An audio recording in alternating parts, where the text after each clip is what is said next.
Okay, so have you ever wondered what the difference between Asperger syndrome and high functioning autism is? Well, if you've ever wondered that question, I'm going to explain what that means and if there is a difference. So let's get into it. Let me put it in this very simple perspective. There are two terms that people often associate with autism, and people who have like what we now know as a level 2 autism or level 1 autism, which is Asperger syndrome and or high functioning autism. And all this means is its nomenclature. Now, let's go back to the start. A long time ago, back in 1942, a guy called Hans Asperger was doing research on autism, or what we now know as autism. Now, Hans Asperger was an Austrian physician and a mental health, and I think he was a psychologist as well. And he was looking at behavioral issues within personality traits of young males. Now, this is quite important to think about. Now, you may be wondering, Dan, what on earth is, Austrian physicians got to do with autism? And I assure you, all of this in due time will be well worth your info, because at the end of this video, you're going to know everything you need to know about this topic between Asperger's and high-functioning autism, because these are two individual terms. Now, back in the 1940s, when Hans Asperger did this research, he was looking at young boys or young male infants to kind of like teen adolescents who were displaying certain traits that were on his triad of impairment, which is kind of like social, emotional, and other bits and pieces that were kind of like, executive dysfunction, things like that. And all those terms basically mean is like, how does that person interact with the world around them? And how are they dealing with the experience of life neurologically? And neurologically just means how the brain is interacting with how the person experiences life, right? And so he did this research, and his name was Hans Asperger. Now, Asperger, or Asperger, as traditionally said in German. I'm British, so I'm saying Asperger because, accent or whatever, I don't know. So I'll try and keep it kind of the lingo the same. So Asperger. He published a lot of information on it, and in 1980s, I think it was about 1982, 1983, a woman called Lorna Wing, who was a practitioner of neuroscience and psychology, then came out with a term, Asperger's Syndrome, for diagnosing people who displayed these traits. Now, these traits were also recognized in the 1940s by a guy called Leo Kanner. Now, Kanner actually coined the term Kanner's infantile autism, and then just became autism, right? They were both doing the research at the same time, but again, only looking at boys. But why is that important, right? And we'll get on to why that's important. They were looking at just boys in a second.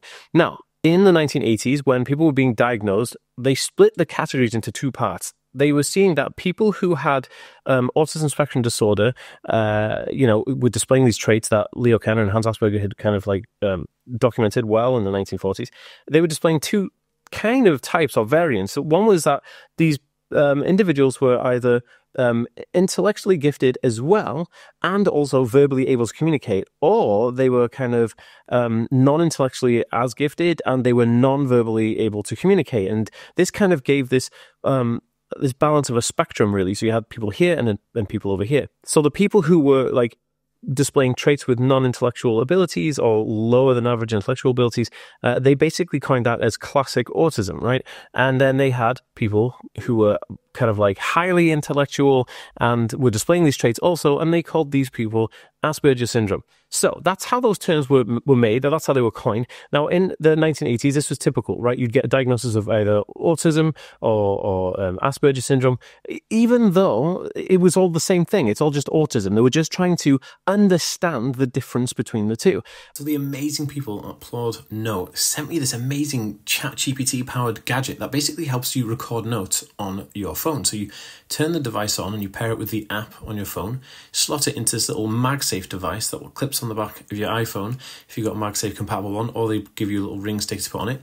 Then you press record and record your conversation, right? But then you can use the app to generate the note. This thing is absolutely amazing. It automatically generates notes from the audio you pick up.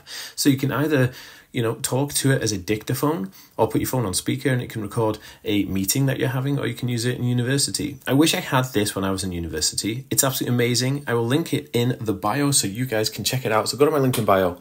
But if you check this out, I click on the transcript right now, which is the transcript tab, and there you have it. Notes done for you, all from audio. Amazing. Link in bio. Now, that's basically the history and in a nutshell of Asperger's syndrome. Now, the interesting thing I was saying about why they just practiced this on boys, or we were just kind of looking at this on boys, is because they believed back in the 1940s that girls weren't able to be autistic, right, or have autism, which is obviously Coswallop. And for anybody who's not British, Coswallop basically means nonsense.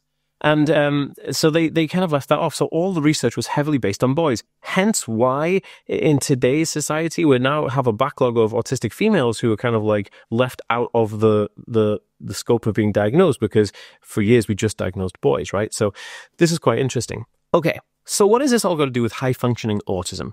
So when you look at the scale and you say you have people who are classic autism versus Asperger syndrome, a lot of people were like, well, if Asperger syndrome is autism, why are we not using the term autism?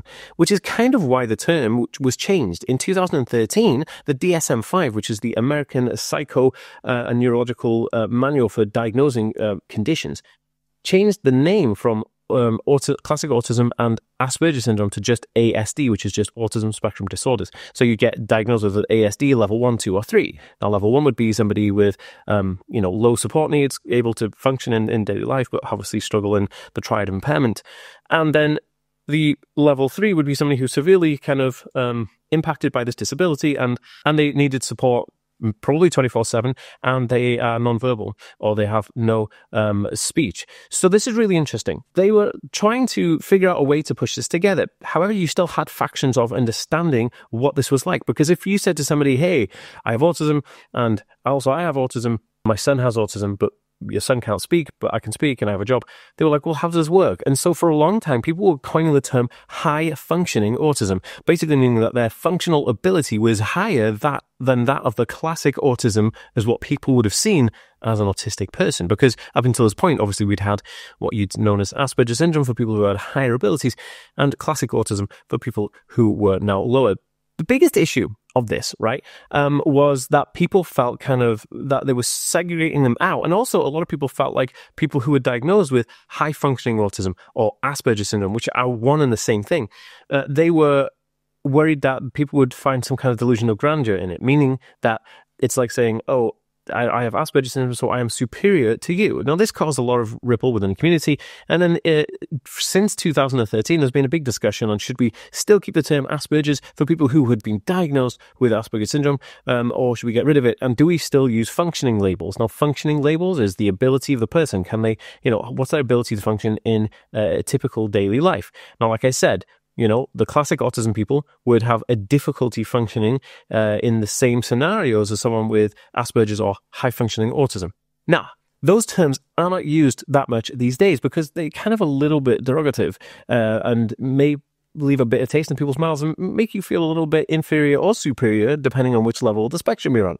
So now we just say Autism Spectrum Disorder, or what's not commonly said is the Autism Spectrum Condition, so ASC. Now, so the question lies, is it Asperger syndrome or is it high-functioning autism? Well, in actual fact, it's both. Asperger syndrome is the same thing as high-functioning autism, and they are both classed as autism, and classic autism is still autism. It's all autism, right? Which is basically how the brain has developed and how the brain works.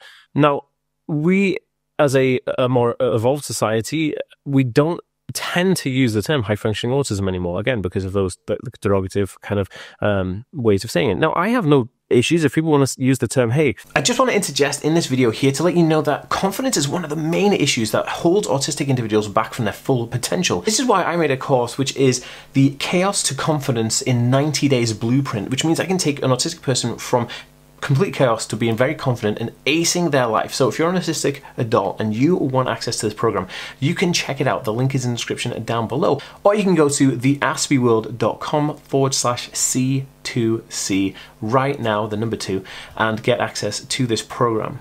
I have high-functioning autism, or I have Asperger syndrome, or I'm diagnosed with Asperger syndrome, or I'm diagnosed high-functioning autism. I don't mind that, because that's how that person wants to identify, and we have to be accepting of people's identities in this day and age, right? And that's okay. It's a big discussion, and I think that's one for a lot of people. Now, if you're newer to my channel, please hit the subscribe button down below to learn more about autism and ADHD.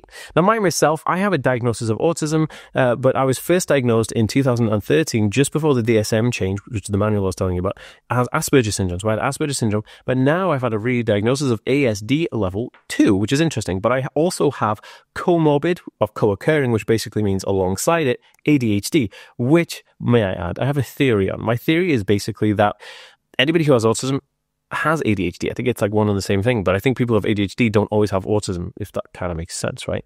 So I want to know what you think about it. Drop me a comment down below.